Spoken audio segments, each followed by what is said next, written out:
तो hello friends, आज की वीडियो मैं उन महिलाओं, उन बहनों के लिए बना रही हूँ जो अक्सर मुझे मैसेज बॉक्स में मैसेज करती हैं। दीदी, हम 7 से 8 घंटे जॉब करते हैं, घर संभालते हैं, हमारे छोटे बच्चे हैं, सास ससुर हैं, पति है, हमारा पूरा परिवार है और हम ससुराल में रहते हैं। हम कैसे तैयारी करें और सरकारी नौकरी हासिल करें? ऐसे में हमारी पढ़ाई कैसे हो पाएगी? हम बहुत थक जाते हैं और हमें टाइम ही नहीं मिलता।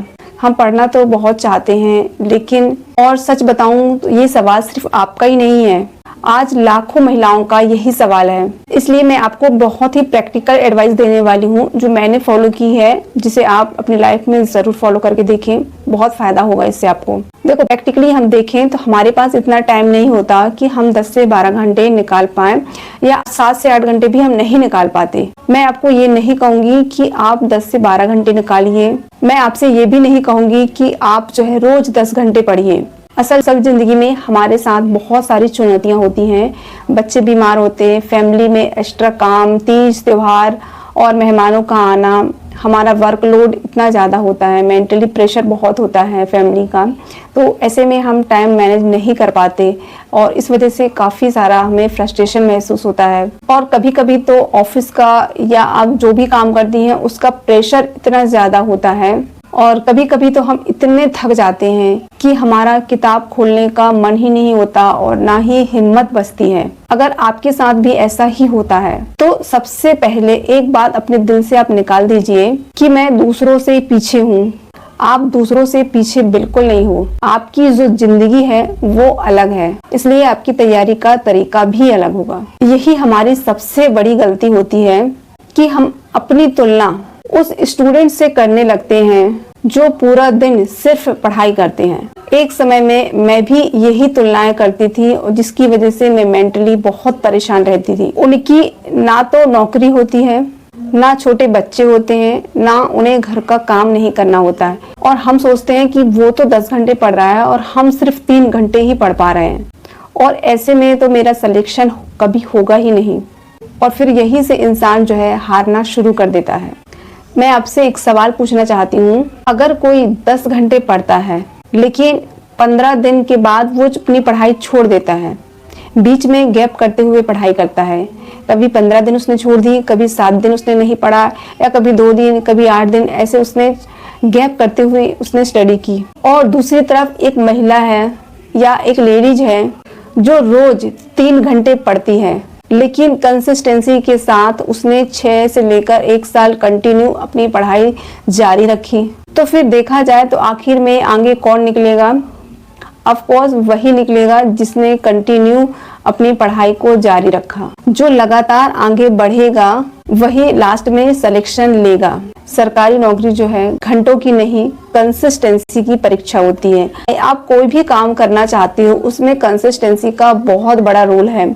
चाहे आप धीरे धीरे चलो, पर कंटिन्यू चलोगे तो आप अपनी मंजिल तक जरूर पहुंच सकते हो। बिना रुके चलना है। मैं आपको एक बहुत इंपॉर्टेंट बात बताती हूँ, टाइम कभी मिलता नहीं है, टाइम हमें निकालना पड़ता है। ये काफी लोगों को पता भी है, और बहुत लोग फिर भी पूछते हैं, दीदी हमें टाइम नहीं मिलता, या मैम हमें टाइम नहीं मिलता है, हम कैसे अपनी स्टडी जारी रखें? तो मैं उनसे सिर्फ इतना कहना चाहूंगी, आप जो है एक कागज उठाइए और उसमें सुबह से लेकर रात तक सोने तक की आपका समय कहाँ जा रहा है उसको नोट डाउन कीजिए। आपको खुद पता चल जाएगा। काफी बार 30 से 40 मिनट आपके ऐसे होंगे जो आपको खुद भी नहीं पता है कि वो कहाँ जा रहे हैं। कभी मोबाइल, कभी सोशल मीडिया, और कभी कभी टाइम टेबल का मैनेजमेंट ना होने की वजह से आधा घंटा हमारा यूं ही यहाँ वहाँ बैठने में भी निकल जाता है। और फिर बाद में हम सोचते हैं कि हमारे पास तो टाइम ही नहीं मिल रहा है। लेकिन सच तो ये है, काफी सारा समय जो हमें अपनी पढ़ाई में देना चाहिए वो हमारा समय धीरे धीरे छोटी छोटी चीजों में निकल जाता है। मैं आपसे ये नहीं कह रही कि आप मोबाइल मत चलाइए, बिल्कुल भी, लेकिन अगर सच में सरकारी नौकरी आपकी प्राथमिकता है तो आपको कम से कम 3 से 4 घंटा ऐसे निकालने पड़ेंगे जिसमें आप सिर्फ और सिर्फ पढ़ाई कर सकें। और ध्यान रखिए कि ये जो आपके 3 से 4 घंटा है वो लगातार आपको मिल जाए, ये जरूरी नहीं है। इसको आप छोटे छोटे पार्ट में भी पूरा कर सकते हैं। काफी लोगों की ये गलतफहमी होती है कि हमें एक साथ 3 से 4 घंटा मिल जाएंगे, तो वो पॉसिबल नहीं हो पाता। और काफ़ी सारे लोग इसीलिए भी पढ़ाई नहीं करते क्योंकि उन्हें कंटिन्यू 3 से 4 घंटा का समय नहीं मिल पाता और वो सोचते हैं जब तक हमें ये समय नहीं मिलेगा हम अपनी पढ़ाई स्टार्ट करेंगे ही नहीं, और इस वजह से फिर उनकी स्टडी वहीं रुक जाती है, वो स्टार्ट ही नहीं करते। तो अब आपको क्या करना चाहिए कि जब भी आप उठें, जितने बजे भी उठ रहे हैं, अगर एटलीस्ट आपका सरकारी नौकरी पाने का सपना है तो देखो अपने ऊपर थोड़ा सा काम करना ही होगा, अपना टाइम थोड़ा सा बढ़ाना ही होगा। मैं हमेशा कहती हूँ कि जितने बजे भी आप उठ रहे हैं अभी इस स्थिति में 1 घंटा पहले उठिए, 10 मिनट अपने लिए दीजिए, थोड़ा सा वॉक कर लीजिए, पानी पी लीजिए या थोड़ा सा फ्रेश हो लीजिए। उसके बाद आप पढ़ना स्टार्ट कीजिए। जितना भी समय आप 45 मिनट भी पढ़ पा रहे हो, 50 मिनट भी पढ़ पा रहे हो या और अच्छे से समय वहां पर निकाल पा रहे हो, ये आपके ऊपर है कि आप कितना समय दे पाते हैं। तो एटलीस्ट 1 घंटा तो आपको देना ही पड़ेगा, या 45 मिनट भी दे रहे हैं तो ठीक है। उसके बाद आपको दोपहर में जब भी ऐसा टाइम ढूंढिए। मैंने बहुत लोगों को देखा है, मैंने भी एक चीज नोट की है, मैंने भी फॉलो की है, मैं आपको बताती हूँ। जब आप जॉब में जाते हो तो आपको थोड़ा बहुत टाइम तो मिलता ही है आपको, जैसे लंच वगैरह का टाइम मिला, उसमें आप एमसीक्यूज वगैरह कर सकते हैं, करंट अफेयर पढ़ सकते हैं, या कोई ऐसा सब्जेक्ट है जिसके एमसीक्यूज अगर आपको लगाने हो तो आप वो लगा सकते हैं। तो और जॉब प्लेस में भी आपको थोड़ा बहुत टाइम लंच भी का समय मिलता है, आधा घंटा का, उसमें आप यूज़ कर सकते हैं। यहाँ वहाँ से ट्रैवलिंग के दौरान अगर आप जो है सफ़र कर रहे हैं, उसमें एक्स्ट्रा टाइम मिल रहा है तो आप वहाँ पर अपने ऑडियो लेक्चर वगैरह सुन सकते हैं। तो इस तरह से थोड़ा सा अपने लिए टाइम निकालिए जहाँ भी पॉसिबल हो सके।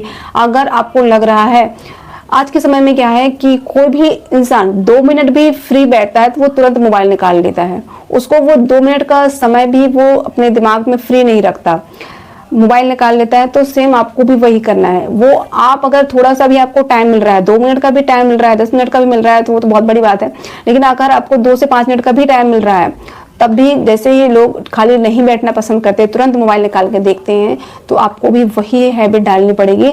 लेकिन आपको रील स्क्रॉल नहीं करना है, आपको सिर्फ पढ़ाई की चीज़ें देखनी है।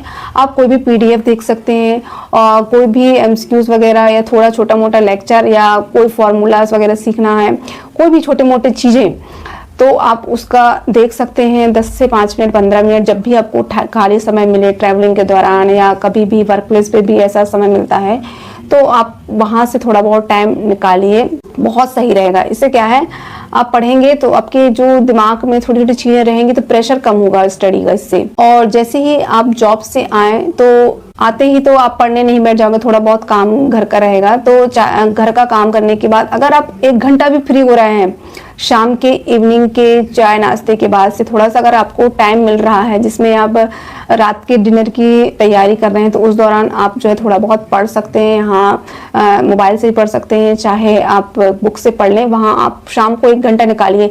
मैं शाम को 1 घंटा चाय नाश्ता के बाद निकाल लेती थी, और उसके बाद जो है जब मेरा रहता था कि मैं 7 से 8 के बीच में 1 घंटा पढ़ लेती थी जब मैं जॉब से आती थी।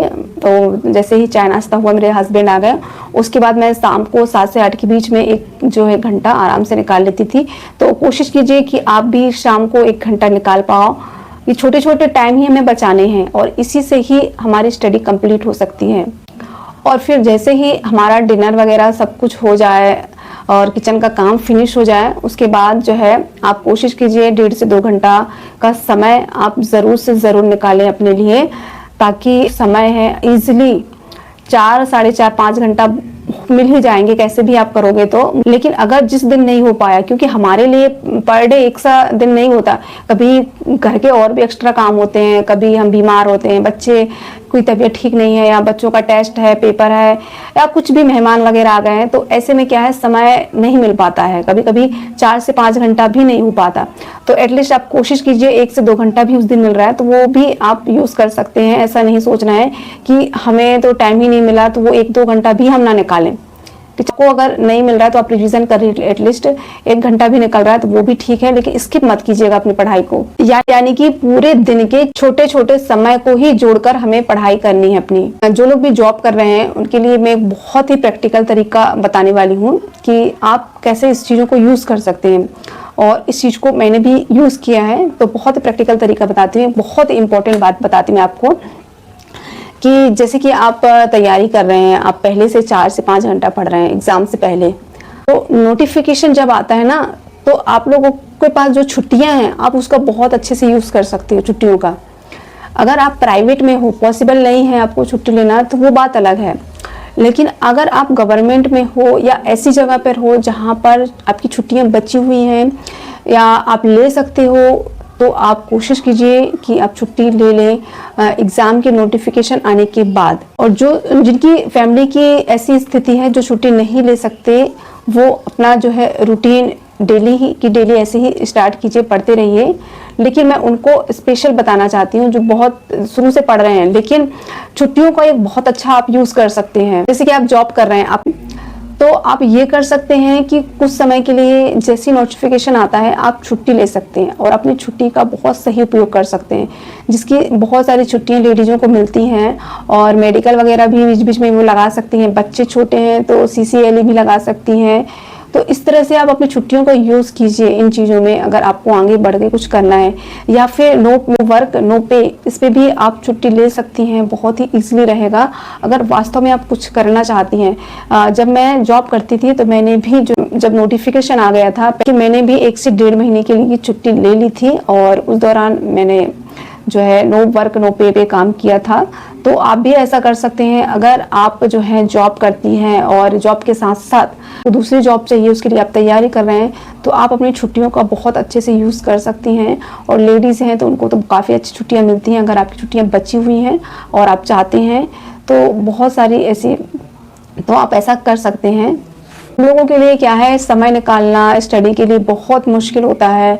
बहुत सारे जेंट्स के लिए तो थोड़ा बहुत इजी है, क्योंकि डेली का उनका उतना काम नहीं होता है। अगर देखा जाए तो लेडीज़ का ज़्यादा रहता है, बच्चे वगैरह। जेंट्स का थोड़ा सा ऐसा रहता है, वो सुबह भी अगर पढ़ना चाहें तो वो पढ़ सकते हैं इजीली, और रात को भी अगर वो खाना वाना खा के पढ़ना चाहें तुरंत वो पढ़ सकते हैं।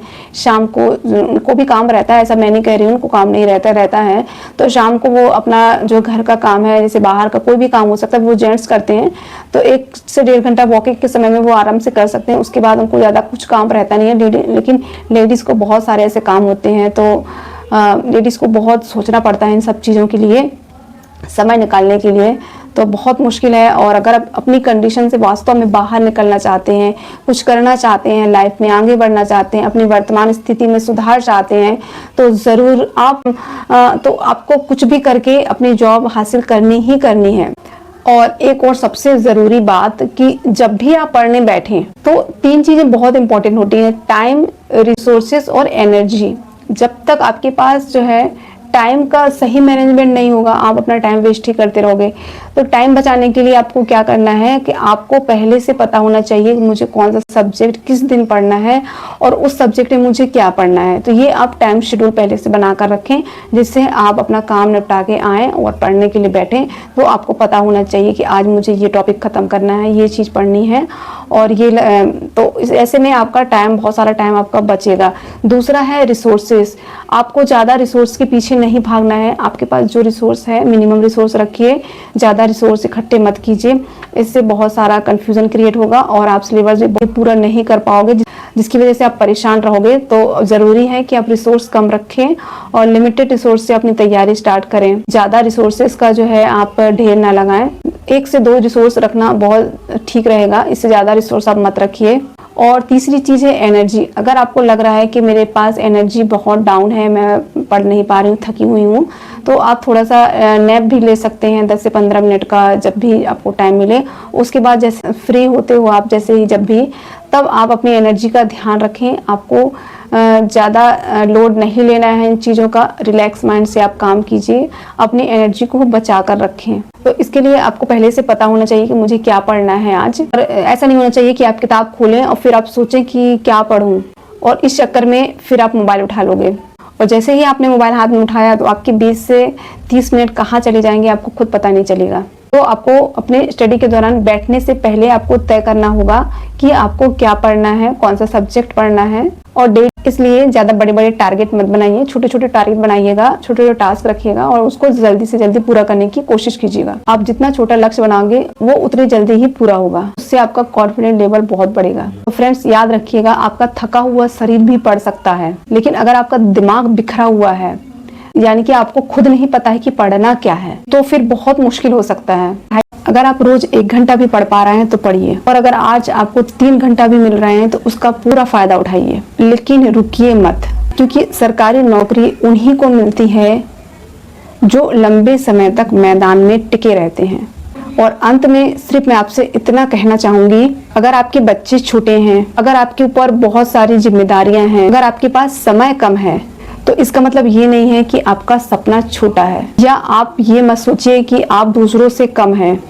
हो सकता है आपकी राह थोड़ी सी मुश्किल हो, रास्ते आपके कठिन हो, लेकिन आपकी मेहनत उतनी ही खास होनी चाहिए। आप अपने आप से एक वादा कीजिए, धीरे चलूंगी लेकिन रुकूंगी नहीं, रोज थोड़ा पढ़ूंगी लेकिन छोड़ूंगी नहीं, क्योंकि यही छोटी छोटी कोशिश मेरी सबसे बड़ी सफलता बनेगी। और याद रखिए, जिस दिन आप अपनी परिस्थितियों के बावजूद पढ़ने बैठ जाते हैं, उस दिन आप अपने सपनों के लिए एक कदम और करीब पहुंच जाती हैं। और अगर मेरी वीडियो से आपको रियल में मोटिवेशन मिलता है तो वीडियो को प्लीज बिना लाइक किए मत जाइएगा, लाइक जरूर कर दीजिएगा, क्योंकि मुझे भी आप लोगों की सपोर्ट की बहुत ज़रूरत है, ताकि मैं आप लोगों के लिए और अच्छे वीडियो ला सकूं।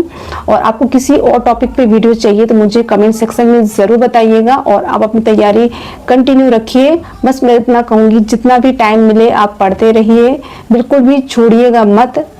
अगर जो भी नए हैं, अभी तक मेरे चैनल को सब्सक्राइब नहीं किया है, तो इसी प्रकार से रियल गाइडेंस के लिए मेरे चैनल को जरूर सब्सक्राइब कर लें। तो मिलते हैं अपने नेक्स्ट वीडियो में। तो thank you watching this video.